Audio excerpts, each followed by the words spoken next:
on the stage representation. We'll be more focusing on the stage representation and its maturity levels in this presentation. And what is a process area? See, typically all these CMMI constitutes of different process areas.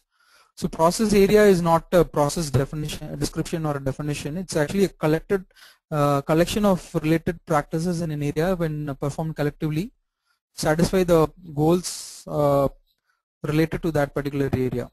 So there are different process areas like probably project planning, requirements management, requirements development. So all these different process areas are common to both the staged as well as the continuous representations. As you can see, the process area comprises of specific goals and specific practices as well as generic goals and generic practices. So a specific goals, it's more relevant or applicable to a specific process area which will cater to the unique characteristics that has to be satisfied for that particular process area. For example, if you look at a DAR, decision analysis and resolution process area, so there is a specific goal called evaluate alternatives.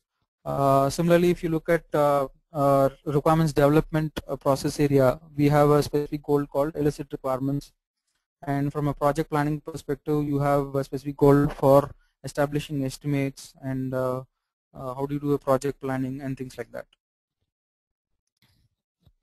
So as you can see, practices are major building blocks in establishing the process maturity of an organization. So specific goals and specific practices are applicable for each of the process areas. Similarly, we have something called as generic goals and generic practices. Generic goals, as the name suggests, they are generic in nature. When I say generic, it's common across process areas, and some of the practices are similar. That is, can be made applicable to different process areas. See, for example, if you look at the generic goal 2, you have some generic practices like establishing training. So from an organization perspective, if you look at the requirements development perspective, training could indicate training people on how do you elicit requirements. From a configuration management perspective, it could mean how do you train people on configuration management perspective and things like that.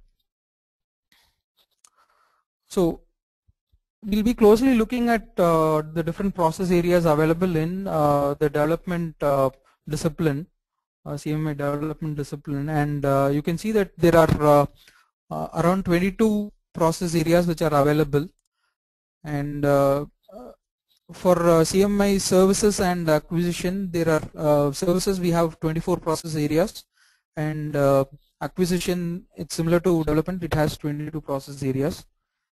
As I mentioned, we'll be focusing more on the development process areas in this presentation. So based on the different maturity levels, we have we can segregate the process areas. So at level 2 we have 7 process areas. At level 3 we have 11 process areas, and 2 for each process area, maturity level at 4 and 5. So we'll be focusing on these in the later slides of this presentation. So coming back to